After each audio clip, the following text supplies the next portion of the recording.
Doctor Harshinder Kaur ਦੀ ਪੁਸਤਕ ਅਨਮੋਲ ਕੁਦਰਤੀ ਸੁਗਾਤਾਂ ਦਾ ਅਗਲਾ ਲੇਖ ਹੈ ਕਰੇਲਾ। ਇੱਕ ਕਰੇਲਾ ਤੇ ਉੱਤੋਂ ਨਿੰਮ ਚੜਿਆ। ਕਹਾਵਤ ਕਈਆਂ ਨੇ ਸੁਣੀ ਹੋਏਗੀ, ਉਹੋ ਜਿਹੇ ਕੌੜ ਤੁਮੇ ਇਨਸਾਨਾਂ ਤੋਂ ਰੱਬ ਬਚਾਏ। ਦਰਅਸਲ ਕਰੇਲੇ ਵਿਚਾਰੇ ਨੂੰ ਤਾਂ ਐਵੇਂ ਬਦਨਾਮ ਕਰ ਦਿੱਤਾ ਗਿਆ ਹੈ। ਜਿੰਨੇ ਗੁਣ ਮੈਂ ਅੱਗੇ ਕਰੇਲੇ ਬਾਰੇ ਦੱਸਣ ਲੱਗੀ ਹਾਂ, ਉਸ ਤੋਂ ਬਾਅਦ ਹਰ ਵਧੀਆ ਇਨਸਾਨ ਦੀ ਤੁਲਨਾ ਕਰੇਲੇ ਨਾਲ ਹੀ ਕਰਨੀ ਪਏਗੀ। ਕਰੇਲਾ ਭਾਰਤ ਦੀ ਉਪਜ ਹੈ, ਪਰ 14ਵੀਂ ਸਦੀ ਵਿੱਚ ਇਹ ਚੀਨ ਲਿਜਾਇਆ ਗਿਆ। ਕੌੜੇ ਹੋਣ ਕਾਰਨ ਵਿਚਾਰਾ ਕਰੇਲਾ ਕਹਾਇਆ ਜਾਣ ਲੱਗ ਪਿਆ। ਕੁਝ ਲੋਕ ਸਮਝਦੇ ਹਨ ਕਿ ਸਬਜ਼ੀ ਹੈ, ਪਰ ਅਸਲ 'ਚ ਫਲਾਂ ਦੀ ਜਾਤੀ ਹੈ। ਕਰੇਲੇ ਦੀ ਵਰਤੋਂ ਵੱਖ-ਵੱਖ ਬਿਮਾਰੀਆਂ ਵਾਸਤੇ ਕੀਤੀ ਜਾਂਦੀ ਰਹੀ ਹੈ ਤੇ ਕਾਫੀ ਅਸਰਦਾਰ ਸਾਬਤ ਹੋ ਚੁੱਕਿਆ ਹੈ। ਢਿੱਡ ਪੀੜ ਲਈ ਤਾਂ ਇਹ ਸਦੀਆਂ ਤੋਂ ਵਰਤਿਆ ਜਾ ਰਿਹਾ ਹੈ। ਇਸ ਵਾਸਤੇ ਕਰੇਲੇ ਨੂੰ ਸ਼ਹਿਦ ਜਾਂ ਓਲਿਵ ਆਇਲ ਵਿੱਚ ਡੁਬੋ ਕੇ ਕੱਚਾ ਖਾਧਾ ਜਾਂਦਾ ਹੈ। ਕਰੇਲਾ ਇੰਨਾ ਕੌੜਾ ਹੁੰਦਾ ਹੈ ਕਿ ਢਿੱਡ ਅੰਦਰਲੇ ਕੀੜੇ ਵੀ ਇਹਨੂੰ ਚੱਕ ਕੇ ਜਿਉਂਦੇ ਨਹੀਂ ਰਹਿ ਸਕਦੇ। ਇਸੇ ਲਈ ਢਿੱਡ ਅੰਦਰਲੇ ਕੀੜਿਆਂ ਨੂੰ ਮਾਰਨ ਲਈ ਵੀ ਇਹ ਚਿਰਾਂ ਤੋਂ ਵਰਤਿਆ ਜਾ ਰਿਹਾ। ਸਿਰਫ ਕੀੜੇ ਹੀ ਨਹੀਂ, ਹੋਰ ਵੀ ਟੱਟੀਆਂ ਲਾਉਣ ਵਾਲੇ ਬਥੇਰੇ ਕੀਟਾਣੂ ਕਰੇਲੇ ਦੇ ਅੰਦਰਲੇ ਤੱਤਾਂ ਦੇ ਹੁੰਦਿਆਂ ਅੰਤੜੀਆਂ 'ਚ ਪਨਪ ਨਹੀਂ ਸਕਦੇ। ਇਸੇ ਲਈ ਕਰੇਲੇ ਅੰਤੜੀਆਂ ਨੂੰ ਬਿਮਾਰੀ ਰਹਿਤ ਰੱਖਦੇ ਹਨ। ਮਲੇਰੀਏ ਦੇ ਕੀਟਾਣੂ ਜਦੋਂ ਸਰੀਰ ਅੰਦਰ ਵੜ ਜਾਣ ਤਾਂ ਉਸ ਤੋਂ ਬਾਅਦ ਉਹਨਾਂ ਨੂੰ ਫੈਲਣ ਤੋਂ ਰੋਕਣ ਲਈ ਵੀ ਕਰੇਲੇ ਦੇ ਪੱਤਿਆਂ ਦੀ ਵਰਤੋਂ ਕੀਤੀ ਜਾ ਰਹੀ ਹੈ। ਕੁਝ ਲੋਕ ਤਾਂ ਕਰੇਲੇ ਦੇ ਪੱਤਿਆਂ ਨੂੰ ਉਬਾਲ ਕੇ ਉਹਨਾਂ ਦੀ ਚਾਹ ਬਣਾ ਕੇ ਪੀ ਜਾਂਦੇ ਹਨ। ਕੁਝ ਜਣੇ ਕੌੜੇ ਸਵਾਦ ਸਦਕਾ ਇਹਦੇ ਵਿੱਚ ਲਸਣ, ਲੂਣ ਤੇ ਥੋੜੀ ਜਿਹੀ ਖੰਡ ਪਾ ਕੇ ਪੀ ਲੈਂਦੇ ਹਨ। ਧਿਆਨ ਰਹੇ ਕਿ ਨਿਰੇ ਕਰੇਲੇ ਨਾਲ ਮਲੇਰੀਆ ਠੀਕ ਨਹੀਂ ਕੀਤਾ ਜਾ ਸਕਦਾ, ਨਾਲੋਂ ਨਾਲ ਦਵਾਈ ਤਾਂ ਲੈਣੀ ਹੀ ਪੈਣੀ ਹੈ। ਸਿਰਫ ਮਲੇਰੀਏ ਦੇ ਕੀਟਾਣੂ ਹੀ ਨਹੀਂ, ਕੁਝ ਤਰ੍ਹਾਂ ਦੇ ਵਾਇਰਸ ਕੀਟਾਣੂਆਂ ਨੂੰ ਫੈਲਣ ਤੋਂ ਰੋਕਣ ਵਿੱਚ ਵੀ ਕਰੇਲਾ ਮਦਦ ਕਰਦਾ ਹੈ। ਇਹ ਹਨ ਚਿਕਨਪੌਕਸ, ਖਸਰਾ, ਹਰਪੀਸ ਆਦਿ। ਕੁਝ ਕਿਸਮ ਦੇ ਬੈਕਟੀਰੀਆ ਨੂੰ ਮਾਰਨ ਵਿੱਚ ਵੀ ਇਹਦਾ ਰੋਲ ਲੱਭਿਆ ਗਿਆ। ਏਡਜ਼ ਰੋਗ ਵਿੱਚ ਵੀ ਕਰੇਲੇ ਕੋਲੋਂ ਕੁਝ ਫਾਇਦੇ ਲੈਣ ਲਈ ਹਾਲੇ ਖੋਜਾਂ ਚੱਲ ਰਹੀਆਂ ਹਨ। ਦਿਲ ਦੇ ਰੋਗੀਆਂ ਲਈ ਵੀ ਕਰੇਲੇ ਦੇ ਬੀਜ ਫਾਇਦੇਮੰਦ ਸਾਬਤ ਹੋ ਚੁੱਕੇ ਹਨ। ਇਹ ਬੀਜ ਬਹੁਤੇ ਕੌੜੇ ਨਹੀਂ ਹੁੰਦੇ, ਪਰ ਨਾੜੀਆਂ ਅੰਦਰ ਜੰਮੇ ਥਿੰਦੇ ਨੂੰ ਖੋਰ ਦਿੰਦੇ ਹਨ। ਸੋਜਿਸ਼ ਕਰਨ ਵਾਲੇ ਸੈੱਲਾਂ ਨੂੰ ਵੀ ਘਟਾ ਕੇ ਕਰੇਲਾ ਸਰੀਰ ਅੰਦਰ ਹੋ ਰਹੀ ਵਾਧੂ ਤੋੜ-ਫੋੜ ਕੰਟਰੋਲ ਕਰਦਾ ਹੈ। ਸ਼ੱਕਰ ਰੋਗੀਆਂ ਲਈ ਕਰੇਲਾ ਇੱਕ ਕੁਦਰਤੀ ਨਿਆਮਤ ਹੈ। ਇਸ ਤੋਂ ਵਧੀਆ ਹਾਲੇ ਤੱਕ ਕੋਈ ਹੋਰ ਕੁਦਰਤੀ ਦਵਾਈ ਮਿਲ ਨਹੀਂ ਸਕੀ ਜਿਹੜੀ ਸਰੀਰ ਅੰਦਰੋਂ ਸ਼ੱਕਰ ਦੀ ਮਾਤਰਾ ਘਟਾ ਸਕੇ। ਸਿਰਫ ਸ਼ੱਕਰ ਦੀ ਮਾਤਰਾ ਹੀ ਨਹੀਂ ਘਟਦੀ, ਬਲਕਿ ਕਰੇਲਾ ਖਾਣ ਨਾਲ ਇਨਸੂਲਿਨ ਦਾ ਅਸਰ ਵੀ ਸਰੀਰ ਅੰਦਰ ਵੱਧ ਜਾਂਦਾ ਹੈ।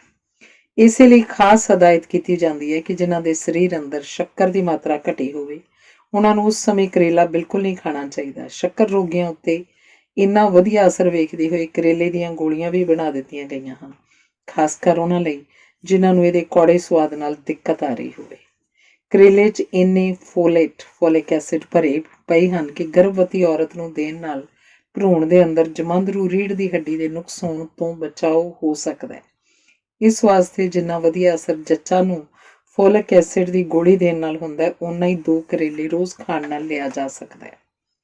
ਲਹੂ ਦੇ ਕੈਂਸਰ ਵਿੱਚ ਵੀ ਕਰੇਲਾ ਵਧੀਆ ਅਸਰ ਵਿਖਾਉਂਦਾ ਹੈ। ਇਹ ਅਸਰ ਜਾਦੂ ਹੀ ਨਹੀਂ ਹੁੰਦਾ। ਕਰੇਲੇ ਦੇ ਬੀਜ ਅੰਦਰ ਇਲੀਓਸਟਰੀਕ ਐਸਿਡ ਤੇ 15-16 ਡਾਈਹਾਈਡਰੋਕਸੀ ਇਲੀਓਸਟਰੀਕ ਐਸਿਡ ਹੈ।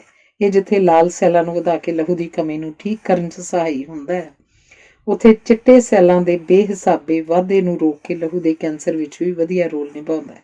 ਇਸੇ ਲਈ ਇਲਾਜ ਦੇ ਨਾਲ ਨਾਲ ਮਰੀਜ਼ ਜੇ ਕਰੇਲੇ ਖਾਂਦਾ ਰਹੇ ਤਾਂ ਉਹਨੂੰ ਫਾਇਦਾ ਹੋ ਸਕਦਾ ਹੈ। ਕਮਾਲ ਤਾਂ ਇਹ ਹੈ ਕਿ ਵਧੇ ਹੋਏ ਬਲੱਡ ਪ੍ਰੈਸ਼ਰ ਨੂੰ ਵੀ ਕਰੇਲਾ ਥੋੜ੍ਹਾ ਬਹੁਤ ਘਟਾ ਦਿੰਦਾ ਹੈ। ਕੁਦਰਤ ਦਾ ਕਮਾਲ ਵੇਖੋ ਕਿ ਕਰੇਲੇ ਅੰਦਰ ਵਿਟਾਮਿਨ ਸੀ ਵੀ ਭਰਿਆ ਪਿਆ ਹੈ, ਜੋ ਫ੍ਰੀ ਰੈਡੀਕਲ ਘਟਾ ਕੇ ਕੈਂਸਰ ਦੇ ਸੈੱਲਾਂ ਨੂੰ ਪ੍ਰਫੁੱਲਤ ਹੋਣ ਤੋਂ ਰੋਕਦਾ ਹੈ। ਹੁਣ ਇੰਨੇ ਗੁਣਾਂ ਸਦਕਾ ਕੀ ਕਰੇਲੇ ਨੂੰ ਗੁਣਾਂ ਦੀ ਖਾਣ ਨਹੀਂ ਕਹਿਣਾ ਚਾਹੀਦਾ, ਪਰ ਇੰਨੇ ਗੁਣਾਂ ਦੇ ਬਾਵਜੂਦ ਇਹਨੂੰ ਰੋਜ਼ ਕੋਲੇ ਭਰ ਕੇ ਨਹੀਂ ਖਾਣਾ ਸ਼ੁਰੂ ਕਰ ਦੇਣਾ ਚਾਹੀਦਾ, ਕਿਉਂਕਿ ਇਹਨੂੰ ਖਾਣ ਨਾਲ ਕਈਆਂ ਵਿੱਚ ਕੁਝ ਮਾੜੇ ਅਸਰ ਵੀ ਵੇਖਣ ਨੂੰ ਮਿਲੇ ਹਨ। ਕਰੇਲੇ ਵਿਚਲੇ ਕੈਰੋਟੀਨ ਸਦਕਾ ਇਹ ਲਹੂ ਵਿੱਚੋਂ ਸ਼ੱਕਰ ਦੀ ਮਾਤਰਾ ਕਾਫੀ ਹੱਦ ਤੱਕ ਘਟਾ ਦਿੰਦਾ ਹੈ। ਇਸੇ ਲਈ ਜੇ ਕਿਸੇ ਦੀ ਸ਼ੱਕਰ ਦੀ ਮਾਤਰਾ ਲਹੂ 'ਚ ਘੱਟ ਰਹਿੰਦੀ ਹੋਵੇ ਤਾਂ ਕਰੇਲੇ ਖਾ ਕੇ ਉਹਨੂੰ ਚੱਕਰ, ਦਿਲ ਘਟਣਾ, ਖੋਹ ਪੈਣੀ, ਘਬਰਾਹਟ ਹੋਣੀ, ਸਰੀਰ ਠੰਡਾ ਹੋਣਾ, ਸੋਚਣ ਸਮਝਣ ਦੀ ਸ਼ਕਤੀ ਘਟਣੀ ਤੇ ਬੇਹੋਸ਼ੀ ਤੱਕ ਵੀ ਹੋ ਸਕਦੀ ਹੈ। ਕਰੇਲੇ ਦੇ ਬੀਜਾਂ ਦਾ ਕੌਲਾ ਭਰ ਕੇ ਖਾ ਲੈਣ ਬਾਅਦ ਕਈਆਂ ਨੂੰ ਉਲਟੀਆਂ ਟੱਟੀਆਂ ਲੱਗ ਸਕਦੀਆਂ ਹਨ ਤੇ ਕਈ ਵਾਰ ਛੋਟੇ ਬੱਚਿਆਂ 'ਚ ਬੇਹੋਸ਼ੀ ਵੀ ਹੋ ਸਕਦੀ ਹੈ। ਕਈ ਵਾਰ ਹਜ਼ਾਰਾਂ 'ਚੋਂ ਕਿਸੇ ਇੱਕ ਕਰੇਲੇ ਦੇ ਬੀਜ ਜ਼ਹਿਰੀਲੇ ਵੀ ਹੋ ਸਕਦੇ ਹਨ ਤੇ ਬੱਚਿਆਂ ਵੱਲੋਂ ਉਹਨਾਂ ਨੂੰ ਖਾਣ ਨਾਲ ਉਹਨਾਂ ਦੀ ਜਾਨ ਉੱਤੇ ਵੀ ਬਣ ਸਕਦੀ ਹੈ। ਬਿਲਕੁਲ ਇੰਝ ਹੀ ਜੱਚਾ ਲਈ ਵੀ ਰੋਜ਼ ਥੋੜ੍ਹੀ ਮਾਤਰਾ 'ਚ ਹੀ ਕਰੇਲਾ ਖਾਣਾ ਠੀਕ ਹੈ।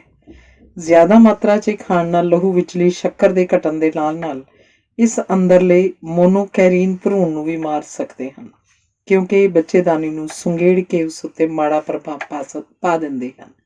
ਅਖੀਰ 'ਚ ਮੈਂ ਇੱਕ ਵਾਰ ਫਿਰ ਮੈਡੀਕਲ ਪੱਖੋਂ ਸ਼ੱਕਰ ਰੋਗੀਆਂ ਨੂੰ ਸਪਸ਼ਟ ਕਰਦੇ ਹਾਂ ਕਿ ਕੁਦਰਤ ਨੇ ਕਰੇਲੇ ਦੇ ਰੂਪ 'ਚ ਉਹਨਾਂ ਨੂੰ ਇੱਕ ਨਾਯਾਬ ਸੁਗਾਤ ਬਖਸ਼ ਛੱਡੀ ਹੈ।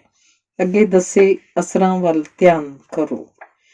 ਪਹਿਲਾ, ਕਰੇਲੇ ਦੇ ਬੀਜਾਂ ਅੰਦਰਲਾ ਪੋਲੀਪੈਪਟਾਈਡ ਇਨਸਾਨ ਵੱਲੋਂ ਬਣਾਈ ਬੋਵਾਈਨ ਇਨਸੂਲਿਨ ਨਾਲ ਹੂਬਹੂ ਮੇਲ ਖਾਂਦਾ ਹੈ। ਦੂਸਰਾ, ਇਸ ਵਿਚਲੇ ਕੈਰਨਟਿਨ ਤੇ ਮੋਮੋਡੀਸਿਨ ਸਰੀਰ ਅੰਦਰੋਂ ਸ਼ੱਕਰ ਦੀ ਮਾਤਰਾ ਘਟਾਉਂਦੇ ਹਨ। ਤੀਸਰਾ, ਗਲਾਈਕੇਟਿਡ ਹੀਮੋਗਲੋਬਿਨ ਦੀ ਮਾਤਰਾ ਸ਼ੱਕਰ ਰੋਗੀਆਂ 'ਚ ਕਰੇਲਾ ਖਾਣ ਨਾਲ ਕਾਬੂ 'ਚ ਰਹਿੰਦੀ ਹੈ। ਚੌਥਾ, ਸਰੀਰ ਅੰਦਰੋਂ ਕੋਲੈਸਟਰੋਲ ਤੇ ਫ੍ਰੀ ਫੈਟੀ ਐਸਿਡ ਦੀ ਮਾਤਰਾ ਇਹਦੇ ਖਾਣ ਨਾਲ ਘਟ ਜਾਂਦੀ ਹੈ। ਪੰਜਵਾਂ, ਐਂਟੀਆਕਸੀਡੈਂਟ ਅਸਰ ਸਦਕਾ ਸ਼ੱਕਰ ਰੋਗੀਆਂ ਵਿੱਚ ਸਰੀਰ ਦੇ ਹੋਰਨਾਂ ਅੰਗਾਂ ਉੱਤੇ ਸ਼ੱਕਰ ਰੋਗ ਸਦਕਾ ਹੋ ਰਹੇ ਮਾੜੇ ਅਸਰਾਂ ਨੂੰ ਵੀ ਕਰੇਲਾ ਰੋਕਦਾ ਹੈ। ਛੇਵਾਂ, ਜਿਗਰ ਵਿਚਲੇ ਰਸ ਐਂਜ਼ਾਈਮ ਗਲੂਟਾਥਾਇਓਨ ਟ੍ਰਾਂਸਫੇਰੇਜ਼ ਗਲੂਟਾਥਾਇਓਨ ਪੈਰਆਕਸਾਈਡੇਜ਼ ਤੇ ਕੈਟਾਲੇਜ਼ ਨੂੰ ਵਧਾ ਕੇ ਕਰੇਲਾ ਜਿਗਰ ਲਈ ਵੀ ਲਾਹੇਵੰਦ ਸਾਬਤ ਹੁੰਦਾ ਹੈ। ਸੱਤਵਾਂ, ਕਰੇਲੇ ਦੇ ਬੀਜਾਂ ਵਿਚਲੇ ਅਸਰ ਸਦਕਾ ਜਿਗਰ ਵਿਚਲਾ ਐਪੋਲਾਈਪੋਪ੍ਰੋਟੀਨ C3 ਘਟ ਜਾਂਦਾ ਹੈ, ਜਿਸ ਨਾਲ ਮਾੜੇ ਕੋਲੈਸਟਰੋਲ ਦੀ ਮਾਤਰਾ ਕਾਫੀ ਘਟ ਜਾਂਦੀ ਹੈ। ਅੱਠਵਾਂ, ਗੁਆਂਟੀਲੇਟ ਸਾਈਕਲੇਜ਼ ਐਂਜ਼ਾਈਮ ਨੂੰ ਘਟਾ ਕੇ ਕਰੇਲਾ ਚਮੜੀ ਦੀ ਸੋਰਾਇਸਿਸ ਦੀ ਬਿਮਾਰੀ ਵਿੱਚ ਵੀ ਕਮਾਲ ਦਾ ਅਸਰ ਵਿਖਾ ਰਿਹਾ। ਇੰਨਾ ਕੁਝ ਜਾਣ ਲੈਣ ਬਾਅਦ ਪਤਾ ਲੱਗਿਆ ਕਰੇਲੇ ਦਾ ਕਮਾਲ। ਹੁਣ ਖਾ ਕੇ ਵੇਖੋ, ਸਵਾਦੀ ਵੀ ਲੱਗਣ ਲੱਗ ਜਾਏਗਾ। ਢੇਰਾਂ ਦੇ ਢੇਰ ਫਾਇਦੇ ਜੇ ਲੈਣੇ ਹੋਣ ਤਾਂ ਇੱਕ ਕਰਾਮਾਤੀ ਕਰੇਲਾ ਜੋ ਦਵਾਈਆਂ ਨੂੰ ਮਾਤ ਕਰਨ ਦੀ ਤਾਕਤ ਰੱਖਦਾ ਹੈ, ਫੱਟ ਅਜ਼ਮਾ ਲੈਣਾ ਚਾਹੀਦਾ ਹੈ। ਜੇ ਸਿਰਫ ਕੁੜੱਤਣ ਕਾਰਨ ਖਾਣ ਚੋਂ ਖਾਈ ਆ ਰਹੀ ਹੋਵੇ ਤਾਂ ਬਈ ਭਰਵੇਂ ਕਰੇਲੇ ਖਾ ਲਓ, ਜੇ ਉਹ ਵੀ ਨਹੀਂ ਤਾਂ ਕਰੇਲੇ ਦੀਆਂ ਗੋਲੀਆਂ ਹੀ ਸਹੀ, ਪਰ ਅਜ਼ਮਾਓ ਤਾਂ ਸਹੀ। ਅਗਲਾ ਲੇਖ ਹੈ, ਸੇਬ ਕਿਵੇਂ ਸਰੀਰ ਨੂੰ ਰੋਗ ਮੁਕਤ ਕਰਦਾ ਹੈ। ਸੰਨ 1866 'ਚ ਕਿਹਾ ਗਿਆ ਸੀ, an apple a day keeps the doctor away. ਇਹ ਐਵੇਂ ਹੀ ਨਹੀਂ ਕਿਹਾ ਗਿਆ। ਸੇਬ ਵਿਚਲੇ ਗੁਣਕਾਰੀ ਤੱਤ ਸਰੀਰ ਨੂੰ ਕਈ ਰੋਗਾਂ ਤੋਂ ਮੁਕਤੀ ਦਿਵਾਉਂਦੇ ਹਨ। ਇਸੇ ਲਈ ਇਹਨਾਂ ਨੂੰ ਫਲਾਂ ਵਿੱਚ ਬਹੁਤ ਉੱਚਾ ਰੁਤਬਾ ਦੇ ਦਿੱਤਾ ਗਿਆ। ਸੇਬਾਂ ਵਿਚਲੇ ਅਨਮੋਲ ਤੱਤਾਂ ਬਾਰੇ ਜਾਣਨ ਤੋਂ ਪਹਿਲਾਂ ਕੁਝ ਮਜ਼ੇਦਾਰ ਤੱਥਾਂ ਵੱਲ ਝਾਤ ਮਾਰੀਏ। ਪਹਿਲਾ, ਸੇਬ ਦੇ ਦਰਖਤ 100 ਸਾਲ ਤੱਕ ਜਿੰਦਾ ਰਹਿੰਦੇ ਹਨ। ਦੂਸਰਾ, ਇੱਕ ਸੇਬ ਪੂਰ ਚੜਾਉਣ ਲਈ ਦਰਖਤ ਦੇ 50 ਪੱਤਿਆਂ ਨੂੰ ਵੀ ਪੂਰੀ ਮਿਹਨਤ ਕਰਨੀ ਪੈਂਦੀ ਹੈ। ਤੀਸਰਾ, ਸੇਬਾਂ ਦੀਆਂ 7500 ਕਿਸਮਾਂ ਹਨ। ਚੌਥਾ, ਸੇਬ ਦੇ 25% ਹਿੱਸੇ ਵਿੱਚ ਹਵਾ ਹੁੰਦੀ ਹੈ। ਪੰਜਵਾਂ, ਸੇਬ ਵਿੱਚ 5% ਪ੍ਰੋਟੀਨ ਭਰੀ ਹੋਈ ਹੈ। ਛੇਵਾਂ, ਹਾਲੇ ਤੱਕ ਦਾ ਸਭ ਤੋਂ ਭਾਰਾ ਸੇਬ 3 ਪਾਉਂਡ ਦਾ ਤੋਲਿਆ ਗਿਆ। ਸੱਤਵਾਂ, ਕਿਹਾ ਗਿਆ ਹੈ ਕਿ ਗ੍ਰੀਸ 'ਚ ਪੁਰਾਣੇ ਸਮਿਆਂ 'ਚ ਕੋਈ ਬੰਦਾ ਸਿੱਧੇ ਤੌਰ ਉੱਤੇ ਔਰਤ ਨੂੰ ਵਿਆਹ ਕਰਵਾਉਣ ਲਈ ਨਹੀਂ ਸੀ ਕਹਿ ਸਕਦਾ, ਬਲਕਿ ਸੇਬ ਉਛਾਲ ਕੇ ਔਰਤ ਵੱਲ ਸੁੱਟ ਦਿੱਤਾ ਜਾਂਦਾ ਸੀ। ਜੇ ਔਰਤ ਦੀ ਹਾਂ ਹੋਵੇ ਤਾਂ ਉਹ ਉਸ ਸੇਬ ਨੂੰ ਬੋਝ ਕੇ ਹਾਮੀ ਭਰ ਦਿੰਦੀ ਸੀ, ਪਰ ਜੇ ਨਾ ਹੋਵੇ ਤਾਂ ਸੇਬ ਫੜਨ ਦੀ ਕੋਸ਼ਿਸ਼ ਵੀ ਨਹੀਂ ਸੀ ਕਰਦੀ। ਵੇਖਿਆ ਸੇਬ ਦੀ ਅਹਿਮੀਅਤ? ਉਸ ਵਿਚਾਰੇ ਦਾ ਹਾਲ ਸੋਚੋ ਜਿਹਦੀ ਪ੍ਰੇਮਿਕਾ ਨੂੰ ਬੋਚਣਾ ਨਾ ਆਉਂਦਾ ਹੋਵੇ। ਹੁਣ ਇਸ ਵਿਚਲੇ ਤੱਤਾਂ ਬਾਰੇ ਵੀ ਜਾਣੀਏ। ਪਹਿਲਾ, ਫਾਈਬਰ ਭਰਪੂਰ 5 ਗ੍ਰਾਮ ਮਾਤਰਾ ਫਾਈਬਰ ਭਰਪੂਰ ਹੋਣ ਸਦਕਾ ਇਹ ਅੰਤੜੀਆਂ ਦੇ ਅਨੇਕ ਰੋਗਾਂ ਤੋਂ ਮੁਕਤੀ ਦਿਵਾਉਂਦਾ ਹੈ। ਇਹਨਾਂ ਵਿੱਚ ਡਾਇਵਰਟੀਕੁਆਲਿਟਿਸ, ਹੈਮਰਾਇਡ ਤੇ ਕੁਝ ਕਿਸਮ ਦੇ ਕੈਂਸਰ ਵੀ ਹਨ, ਜਿਨ੍ਹਾਂ ਤੋਂ ਮੁਕਤੀ ਪਾਈ ਜਾ ਸਕਦੀ ਹੈ। ਦੂਸਰਾ, ਸੇਬ ਵਿਚਲਾ ਪੈਕਟਿਨ ਕੋਲੈਸਟਰੋਲ ਘਟਾਉਂਦਾ ਹੈ ਤੇ ਇਨਸੂਲਿਨ ਦੀ ਮਾਤਰਾ ਵੀ। ਤੀਸਰਾ, 2 ਖੋਜਾਂ 'ਚ ਸਪਸ਼ਟ ਹੋਇਆ ਕਿ ਹਰ ਹਫ਼ਤੇ 'ਚ ਜੇ 5 ਸੇਬ ਖਾ ਲਏ ਜਾਣ ਤਾਂ ਸਾਹ ਦੀਆਂ ਬਿਮਾਰੀਆਂ ਵਾਲੇ ਮਰੀਜ਼ਾਂ ਨੂੰ ਕਾਫੀ ਫਾਇਦਾ ਹੁੰਦਾ ਹੈ, ਖਾਸ ਕਰਕੇ ਦਮੇ ਦੇ ਰੋਗੀਆਂ ਨੂੰ। ਚੌਥਾ, ਪਿਆਸ ਬੁਝਾਉਣ ਲਈ ਤੇ ਸਰੀਰ ਅੰਦਰਲੇ ਕੁਦਰਤੀ ਰਸਾਂ ਨੂੰ ਰਵਾਂ ਕਰਨ 'ਚ ਚੀਨ ਦੀ ਇਲਾਜ ਪ੍ਰਣਾਲੀ ਅਨੁਸਾਰ ਸੇਬ ਨੰਬਰ 1 ਹੈ। ਪੰਜਵਾਂ, ਗੁਰਦਿਆਂ ਦੀ ਪੱਥਰੀ ਬਣਨ ਤੋਂ ਰੋਕਣ ਲਈ ਸੇਬ ਤੋਂ ਬਣਿਆ ਸਾਈਡਰ ਵਿਨੇਗਰ ਕਾਫੀ ਅਸਰਦਾਰ ਹੈ। ਛੇਵਾਂ, 3 ਵੱਖੋ ਵੱਖਰੀਆਂ ਖੋਜਾਂ 'ਚ ਸੇਬ ਖਾਣ ਨਾਲ ਚਮੜੀ ਦੇ ਰੋਗਾਂ ਉੱਤੇ ਵੀ ਵਧੀਆ ਅਸਰ ਹੋਇਆ ਲੱਭਿਆ। 7ਵਾਂ, ਬ੍ਰਾਜ਼ੀਲ 'ਚ ਹੋਈ ਖੋਜ 'ਚ ਸਾਬਤ ਕੀਤਾ ਗਿਆ ਕਿ ਰੋਟੀ ਖਾਣ ਤੋਂ ਪਹਿਲਾਂ ਜਿਹੜੀਆਂ ਮੋਟਾਪੇ ਦੀਆਂ ਸ਼ਿਕਾਰ ਔਰਤਾਂ ਨੂੰ ਸੇਬ ਖਾਣ ਨੂੰ ਦਿੱਤਾ ਜਾਂਦਾ ਰਿਹਾ, ਉਹਨਾਂ ਔਰਤਾਂ ਦਾ ਦੂਜੀਆਂ ਔਰਤਾਂ ਜਿਨ੍ਹਾਂ ਨੇ ਸੇਬ ਨਹੀਂ ਸੀ ਖਾਧਾ ਨਾਲੋਂ 33% ਜ਼ਿਆਦਾ ਛੇਤੀ ਭਾਰ ਘਟਿਆ। 8ਵਾਂ, ਔਸਤਨ ਨਾਪ ਦੇ ਸੇਬ 'ਚ ਥਿੰਦਾ ਜਾਂ ਸੋਡੀਅਮ ਨਹੀਂ ਹੁੰਦਾ ਤੇ ਸਿਰਫ 50 ਤੋਂ 80 ਕੈਲਰੀਆਂ ਹੁੰਦੀਆਂ ਹਨ। 9ਵਾਂ, vitamin A, C, flavonoid, phosphorus, ਲੋਹ ਕਣ ਤੇ ਕੈਲਸ਼ੀਅਮ ਸੇਬ ਵਿੱਚ ਭਰੇ ਪਏ ਹਨ। 10ਵਾਂ, ਪੋਟਾਸ਼ੀਅਮ ਭਰਪੂਰ ਹੋਣ ਸਦਕਾ ਇਹ ਦਿਲ ਲਈ ਵੀ ਲਾਹੇਵੰਦ ਹੈ। ਕੁਝ ਖਾਸ ਨੁਕਤੇ। ਪਹਿਲਾ, ਜੇ ਸੇਬ ਦਾ ਪੂਰਾ ਫਾਇਦਾ ਲੈਣਾ ਹੋਵੇ ਤਾਂ ਕਦੇ ਵੀ ਛਿੱਲਣਾ ਨਹੀਂ ਚਾਹੀਦਾ, ਕਿਉਂਕਿ ਲਗਭਗ 90% ਤੱਤ ਖਾਸ ਕਰਕੇ ਵਿਟਾਮਿਨ C ਤੇ A ਤਾਂ ਛਿੱਲੜ 'ਚ ਹੀ ਹੁੰਦੇ ਹਨ ਤੇ ਬਾਕੀ ਛਿੱਲੜ ਦੇ ਇੱਕਦਮ ਹੇਠਾਂ। ਦੂਜਾ, ਜੇ ਕੀਟਨਾਸ਼ਕ ਸਪਰੇਅ ਦੀ ਗੱਲ ਕਰੀਏ ਤਾਂ ਸੇਬਾਂ 'ਚ ਸਭ ਤੋਂ ਵੱਧ ਪਰਮੈਥ੍ਰਿਨ ਤੇ DDT ਦੇ ਅੰਸ਼ ਲੱਭੇ ਗਏ ਸਨ, ਜੋ ਇਹਦੀ ਛਿੱਲੜ 'ਚ ਜਮ੍ਹਾਂ ਹੋ ਜਾਂਦੇ ਹਨ ਤੇ ਕੁਝ ਹਿੱਸਾ ਛਿੱਲੜ ਦੇ ਹੇਠਾਂ ਵੀ ਪਹੁੰਚ ਜਾਂਦਾ ਹੈ, ਜੋ ਸਿਹਤ ਲਈ ਬਹੁਤ ਹਾਨੀਕਾਰਕ ਹੈ। ਤੀਸਰਾ, ਕਈ ਸੇਬਾਂ ਉੱਤੇ ਪਾਲਿਸ਼ ਜਾਂ ਵੈਕਸ ਲਾ ਦਿੱਤੀ ਜਾਂਦੀ ਹੈ, ਜੋ ਇਨਸਾਨੀ ਸਰੀਰ ਹਜ਼ਮ ਨਹੀਂ ਕਰ ਸਕਦਾ। ਚੌਥਾ, ਜੇ ਸੇਬ ਦੇ ਬੀਜ ਜ਼ਿਆਦਾ ਮਾਤਰਾ 'ਚ ਖਾ ਲਏ ਜਾਣ ਤਾਂ ਕਾਫੀ ਨੁਕਸਾਨਦੇਹ ਸਾਬਤ ਹੋ ਜਾਂਦੇ ਹਨ। ਇਸੇ ਲਈ ਬੱਚਿਆਂ, ਗਰਭਵਤੀ ਮਾਵਾਂ ਜਾਂ ਦੁੱਧ ਪਿਆਉਂਦੀਆਂ ਮਾਵਾਂ ਨੂੰ ਬੀਜ ਉੱਕਾ ਹੀ ਨਹੀਂ ਖਾਣੇ ਚਾਹੀਦੇ।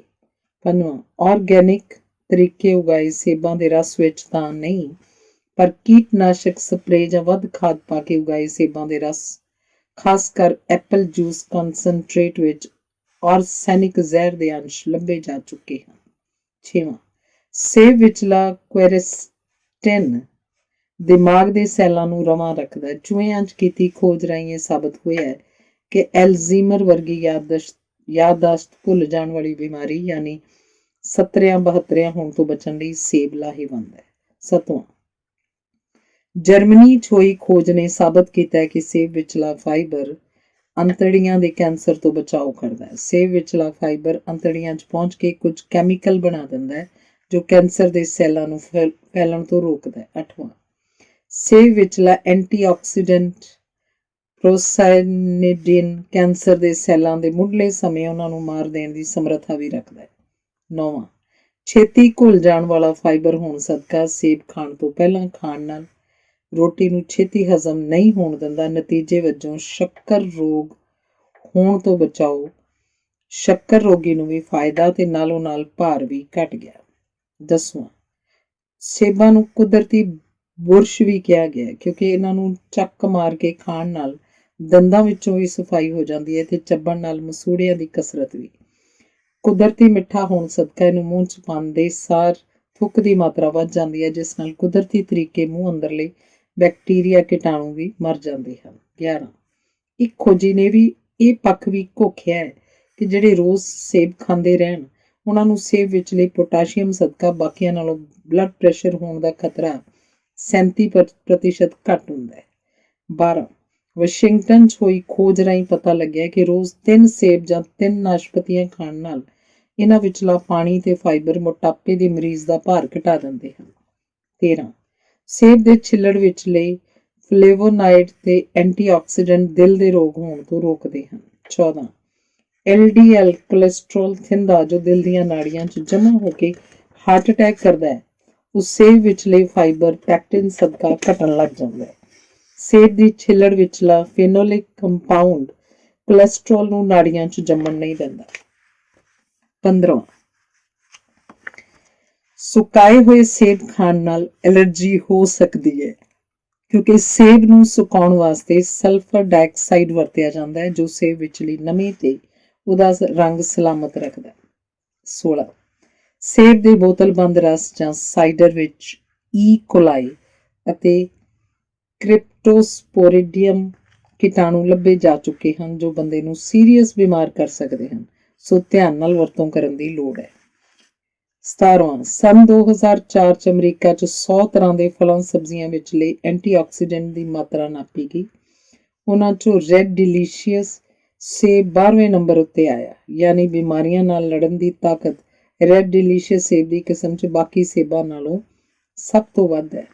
18ਵਾਂ, ਹਾਲੇ ਪੂਰੀ ਤਰ੍ਹਾਂ ਸਾਬਤ ਨਹੀਂ ਹੋ ਸਕਿਆ, ਪਰ ਪਾਰਕਿੰਸਨ ਰੋਗ ਵਿੱਚ ਵੀ ਡੋਪਾਮੀਨ ਬਣਾਉਣ ਵਾਲੇ ਸੈੱਲਾਂ ਦੀ ਮਰ ਜਾਣ ਸਦਕਾ ਹੋ ਰਹੇ ਸਰੀਰ ਦੇ ਨੁਕਸਾਨ ਨੂੰ ਕੁਝ ਹੱਦ ਤੱਕ ਘੱਟ ਕਰਨ 'ਚ ਸੇਬ ਵਿਚਲਾ ਐਂਟੀਆਕਸੀਡੈਂਟ ਵਧੀਆ ਰੋਲ ਨਿਭਾ ਰਿਹਾ ਹੈ। 19ਵਾਂ, ਪੈਨਕ੍ਰੀਆਸ ਦਾ cancer. American Association of Cancer Research ਦੇ ਸਾਇੰਸਦਾਨ ਮੰਨ ਚੁੱਕੇ ਹਨ ਕਿ ਫਲੇਵੋਨੋਲ ਭਰਪੂਰ ਸੇਬ ਖਾਣ ਨਾਲ ਪੈਨਕ੍ਰੀਆਸ ਦਾ ਕੈਂਸਰ ਹੋਣ ਦਾ ਖਤਰਾ 23% ਘੱਟ ਹੋ ਜਾਂਦਾ ਹੈ।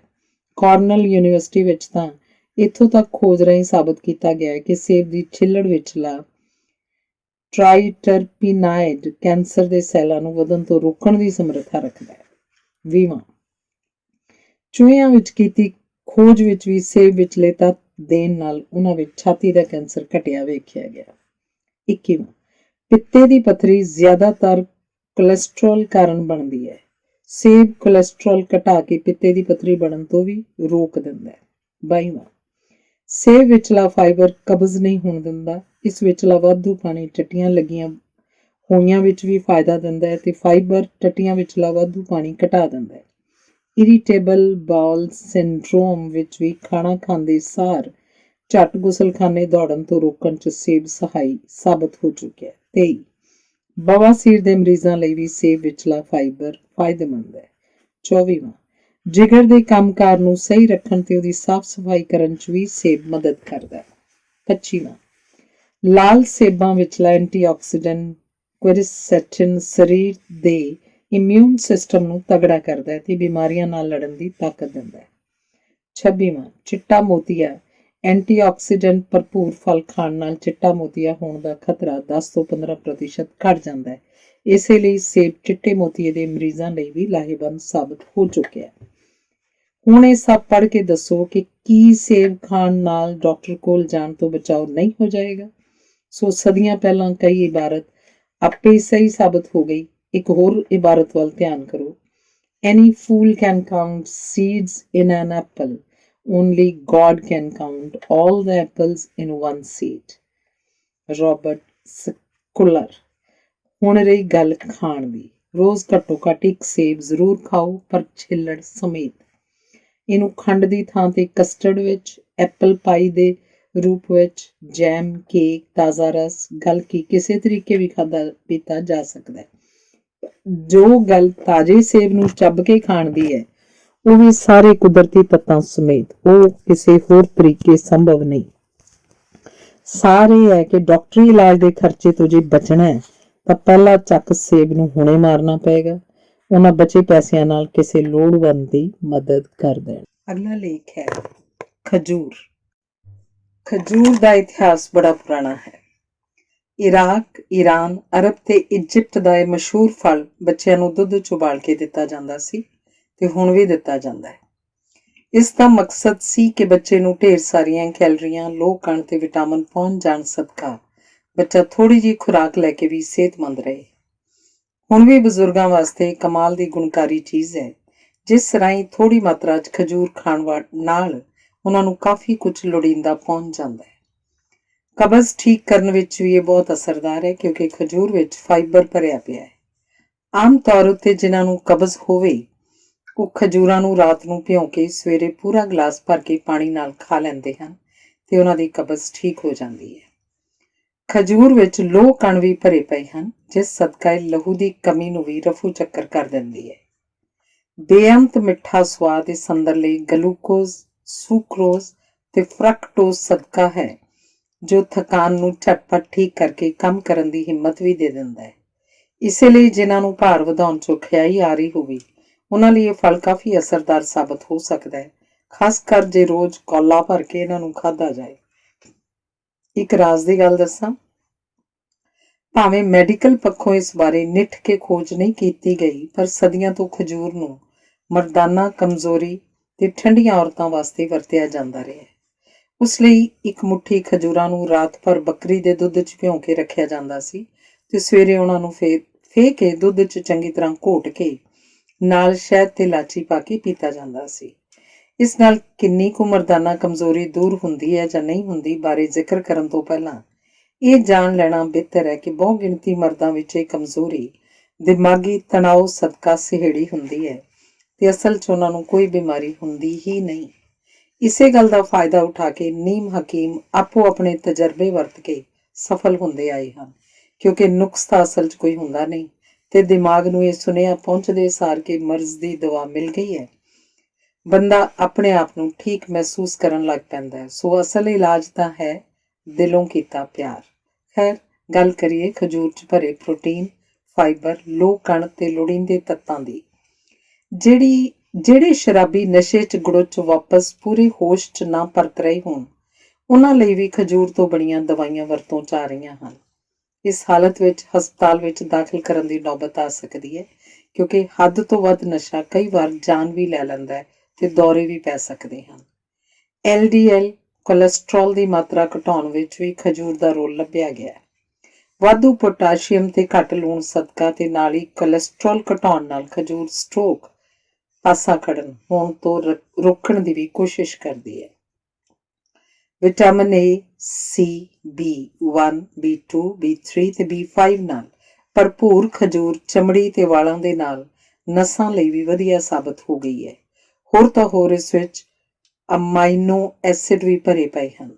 ਇਮਿਊਨ ਸਿਸਟਮ ਤਗੜਾ ਕਰਨ ਦੇ ਨਾਲ ਹੀ ਇਹ ਪੇਟ ਨੂੰ ਵੀ ਅਰੋਗ ਰੱਖਣ 'ਚ ਮਦਦ ਕਰਦੀ ਹੈ। ਉਂਝ ਤਾਂ ਅਸੀਂ ਬੱਚਿਆਂ ਨੂੰ ਵੱਧ ਮਿੱਠਾ ਖਾਣ ਤੋਂ ਰੋਕਦੇ ਹਾਂ ਤਾਂ ਜੋ ਉਹਨਾਂ ਦੇ ਦੰਦ ਖਰਾਬ ਨਾ ਹੋ ਜਾਣ, ਪਰ ਖਜੂਰ ਮਿੱਠੀ ਹੋਣ ਦੇ ਬਾਵਜੂਦ ਦੰਦਾਂ 'ਚ ਖੋੜਾਂ ਨਹੀਂ ਹੋਣ ਦਿੰਦੀ, ਕਿਉਂਕਿ ਇਸ 'ਚ ਫਲੋਰੀਨ ਵੀ ਹੈ। ਅੰਤੜੀਆਂ ਦੇ ਕੈਂਸਰ ਨੂੰ ਰੋਕਣ ਵਾਸਤੇ ਕੀਤੀ ਮੁੱਢਲੀ ਖੋਜ ਵਿੱਚ ਇਹਦਾ ਥੋੜ੍ਹਾ ਬਹੁਤ ਰੋਲ ਲੱਭਿਆ ਗਿਆ, ਪਰ ਹਾਲੇ ਖੋਜ ਮੁਕੰਮਲ ਨਹੀਂ ਹੋਈ।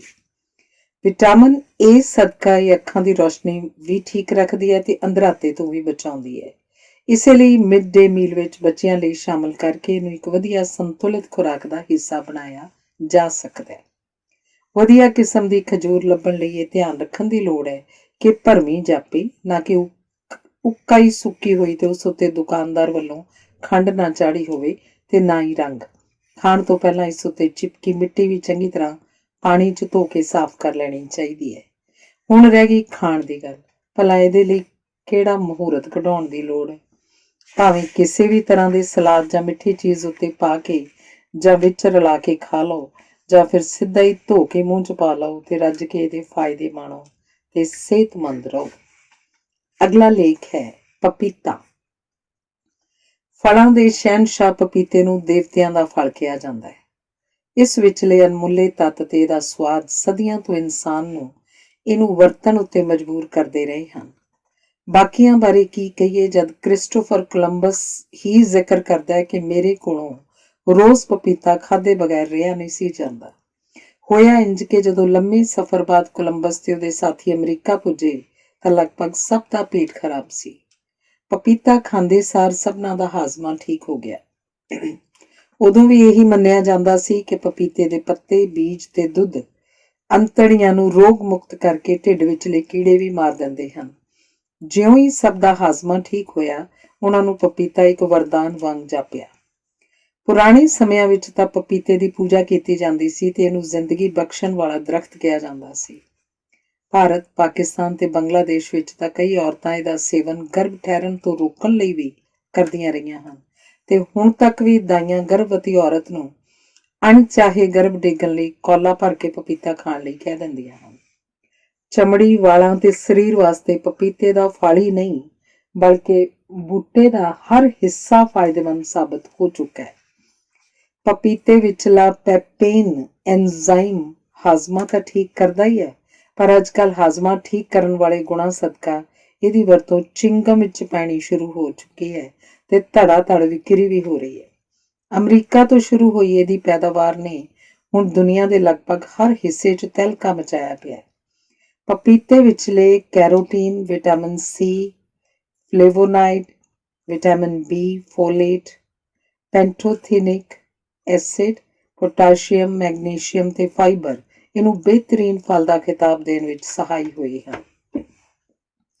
ਸੇਬ ਤੇ ਅਮਰੂਦ ਵਰਗੇ ਹੋਰ ਬਥੇਰੇ ਫਲਾਂ ਵਿੱਚੋਂ ਸਭ ਤੋਂ ਵੱਧ ਕੈਰੋਟੀਨ ਪਪੀਤੇ ਵਿੱਚ ਹੀ ਲੱਭਦੀ ਹੈ। ਇਸੇ ਲਈ ਚਮੜੀ ਲਈ ਹੋਰ ਕੋਈ ਫਲ ਇਸ ਤੋਂ ਵਧੀਆ ਸਾਬਤ ਨਹੀਂ ਹੋ ਸਕਿਆ। ਨੰਬਰ 1, ਬਲੱਡ ਪ੍ਰੈਸ਼ਰ ਵਾਲੇ ਮਰੀਜ਼ਾਂ ਲਈ ਪਪੀਤਾ ਇੱਕ ਵਰਦਾਨ ਸਾਬਤ ਹੋ ਚੁੱਕਾ ਹੈ। ਇਸ ਵਿਚਲਾ ਪੋਟਾਸ਼ੀਅਮ ਬਲੱਡ ਪ੍ਰੈਸ਼ਰ ਨੂੰ ਤਾਂ ਠੀਕ ਰੱਖਦਾ ਹੀ ਹੈ, ਪਰ ਦਿਮਾਗ ਵੀ ਚੁਸਤ ਦਰੁਸਤ ਰੱਖਦਾ ਹੈ। ਦੂਸਰਾ, ਨਜ਼ਰ। ਵਿਟਾਮਿਨ ਏ ਭਰਪੂਰ ਹੋਣ ਸਦਕਾ ਇਹ ਨਜ਼ਰ ਵੀ ਸਹੀ ਰੱਖਦਾ ਹੈ। ਰੋਜ਼ ਦੀਆਂ ਪਪੀਤੇ ਦੀਆਂ 3 ਵੱਡੀਆਂ ਫਾੜੀਆਂ ਖਾਣ ਨਾਲ ਨਜ਼ਰ ਠੀਕ ਰੱਖੀ ਜਾ ਸਕਦੀ ਹੈ ਤੇ ਬਜ਼ੁਰਗਾਂ ਦੀ ਅੱਖਾਂ ਦੀ ਰੋਸ਼ਨੀ ਵੀ ਸੁਰੱਖਿਅਤ ਰਹਿ ਸਕਦੀ ਹੈ। ਤੀਸਰਾ, ਬੀਟਾ ਕੈਰੋਟੀਨ ਸਰੀਰ ਦਾ ਇਮਿਊਨ ਸਿਸਟਮ ਰਵਾਂ ਰੱਖਣ ਵਿੱਚ ਸਹਾਈ ਹੁੰਦਾ ਹੈ ਤੇ ਬਿਮਾਰੀ ਨਾਲ ਲੜਨ ਵਾਲੇ ਸੈੱਲਾਂ ਨੂੰ ਤਗੜਾ ਕਰਦਾ ਹੈ। ਵਿਟਾਮਿਨ ਏ ਤੇ ਸੀ ਦੀ ਭਰਪੂਰ ਮਾਤਰਾ ਨਾਲ ਬਾਰ-ਬਾਰ ਖੰਘ ਜ਼ੁਕਾਮ ਨਹੀਂ ਹੁੰਦਾ ਤੇ ਕੰਨਾਂ 'ਚ ਰੇਸ਼ਾ ਵੀ ਨਹੀਂ ਪੈਂਦਾ।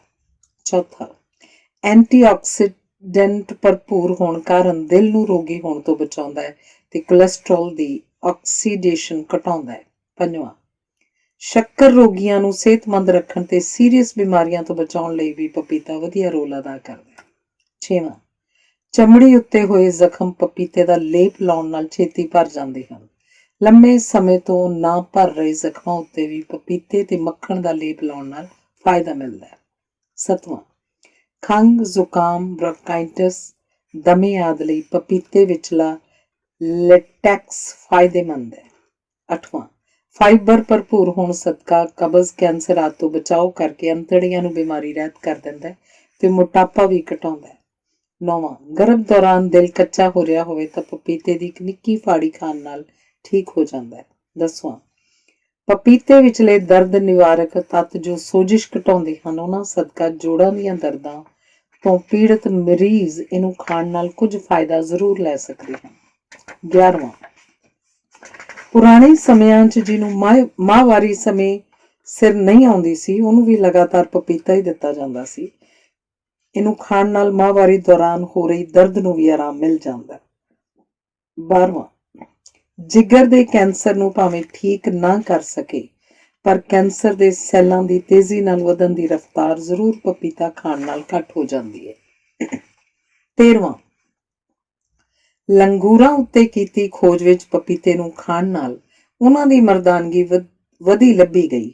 ਇਸੇ ਲਈ ਕਈ ਖੋਜੀ ਇਨਸਾਨਾਂ ਉੱਤੇ ਉਹੀ ਅਸਰ ਮੰਨਦੇ ਹੋਏ ਹਰ ਮਰਦ ਨੂੰ ਪਪੀਤਾ ਰੋਜ਼ਾਨਾ ਖਾਣ ਦੀ ਸਲਾਹ ਦਿੰਦੇ ਹਨ। 14ਵਾਂ, ਪਪੀਤੇ ਦੇ ਪੱਤਿਆਂ ਦੇ ਜੂਸ ਨੂੰ ਡੇਂਗੂ ਬੁਖਾਰ 'ਚ ਵਰਤਿਆ ਜਾਂਦਾ ਰਿਹਾ ਹੈ ਤੇ ਕੁਝ ਖੋਜਾਂ ਵਿੱਚ ਇਸ ਨਾਲ ਪਲੇਟਲੈਟ ਸੈੱਲ ਵੀ ਵਧੇ ਵੇਖੇ ਗਏ ਹਨ। ਕਈ ਖੋਜਾਂ 'ਚ ਅਜਿਹਾ ਅਸਰ ਨਹੀਂ ਲੱਭਿਆ ਗਿਆ। 15ਵਾਂ, ਗੁਰਦੇ ਉੱਤੇ ਤੇਜ਼ ਦਵਾਈਆਂ ਦੇ ਪਏ ਮਾੜੇ ਅਸਰ ਵੀ ਪਪੀਤੇ ਨਾਲ ਘਟੇ ਵੇਖੇ ਹਨ। 16ਵਾਂ, ਪਪੀਤੇ ਦੇ ਰਸ ਤੋਂ ਬਣੇ ਸ਼ੈਂਪੂ ਨਾਲ ਵਾਲਾਂ ਵਿਚਲੀ ਸਿਕਰੀ ਠੀਕ ਹੋ ਜਾਂਦੀ ਹੈ।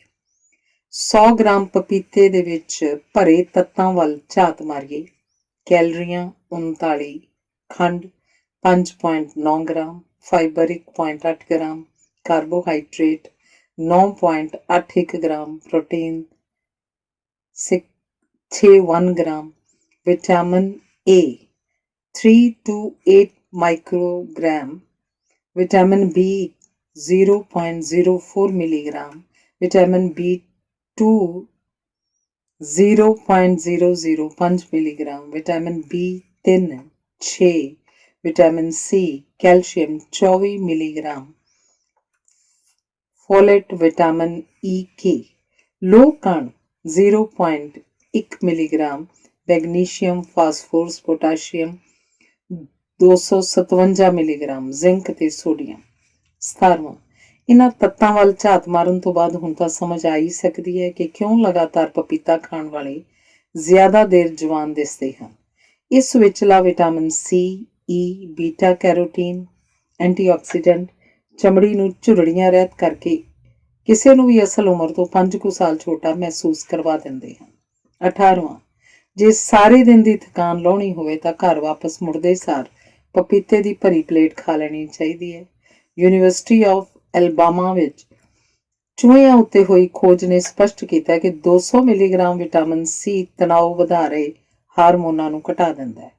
ਪਪੀਤਾ ਵਿਟਾਮਿਨ ਸੀ ਭਰਪੂਰ ਹੈ ਤੇ ਇਹਨੂੰ ਆਰਾਮ ਨਾਲ ਚੱਬ ਕੇ ਖਾਂਦੇ ਸਾਰ ਤਣਾਅ ਛੂ ਮੰਤਰ ਹੋ ਜਾਂਦਾ ਹੈ। ਉੱਪਰ ਦੱਸੇ ਅਸਰ ਪਪੀਤਾ ਖਾਂਦੇ ਸਾਰ ਪਹਿਲੇ ਦਿਨ ਨਜ਼ਰ ਨਹੀਂ ਆਉਂਦੇ ਪਰ ਲਗਾਤਾਰ ਵਰਤਣ ਤੋਂ ਬਾਅਦ ਮਿਲੇ ਫਾਇਦੇ ਸਰੀਰ ਦੇ ਨਾਲ ਹੀ ਨਿਭਦੇ ਹਨ।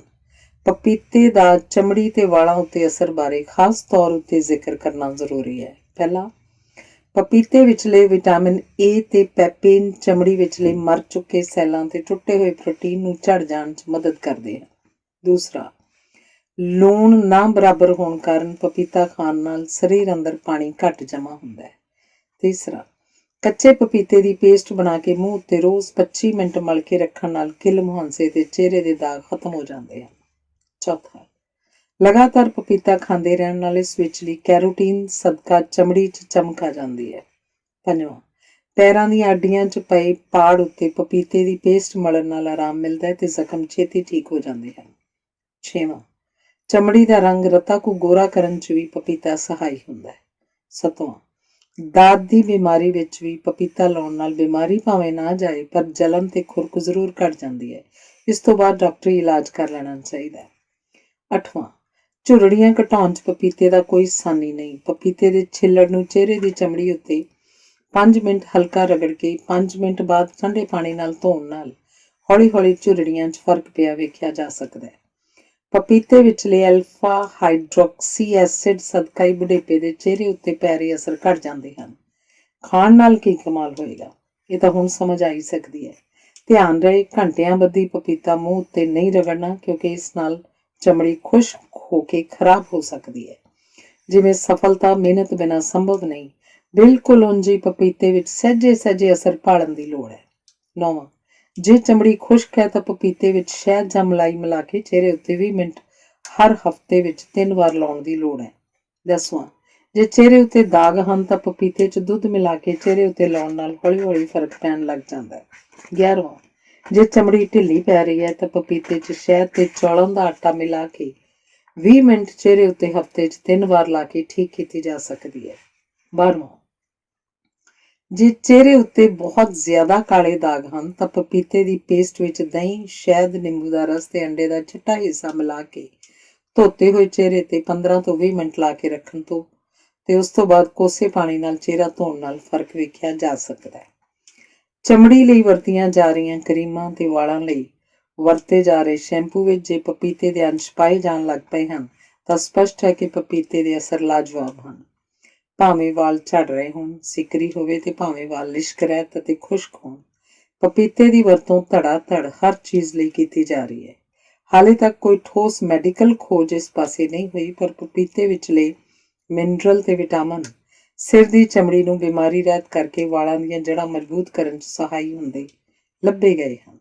कई दादियां नानियां घरां 'ਚ पपीते की पेस्ट, खोपे का तेल ते दही का लेप वालां उत्ते ला के अद्धे घंटे बाद सिर धोण की सलाह दिंदियां हन कि इंज करन नाल वाल घट टुटदे हन, उन्हां दी लिश्क बरकरार रहिंदी है ते झड़ने भी रुक जाते हैं। खैर ये दादियां नानियां दे टोटके तां सदियां तो सही साबित हुंदे रहे हैं पर मैडिकल खोजां भी पपीते नूं बहुत उच्चा दर्जा दे रहीआं हन, खासकर जदों सरीर अंदरले अंगां ते कंमकार दी गल होवे। किंज दा पपीता खरीदिया जावे। पपीते उत्ते रिंग स्पॉट वायरस जे हमला करदा है तां पपीते दा बूटा पूरी तरह नष्ट कर सकदी है। इसलिए बाहरों बिल्कुल बेदाग पपीता ही खरीदना चाहिए है। पक्किया पपीता तुरंत वरत लेना चाहिए है। जे 1 ਜਾਂ 2 दिन ठहर के वरतना है तो अध पक्किया पपीता ही खरीदना चाहिए है। खरीदण तो पहला हल्का दबाव पा के चेक कर लेना चाहिए है। जे ज्यादा नरम होवे तो नहीं खरीदना चाहिए।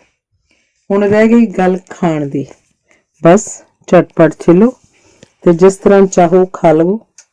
छिल्लड़ भी मूँह ते वरतो पर बीज चेते नाल सुੱਟ देना क्योंकि उन्हां दी एलर्जी खतरनाक हो सकती है। धन्यवाद।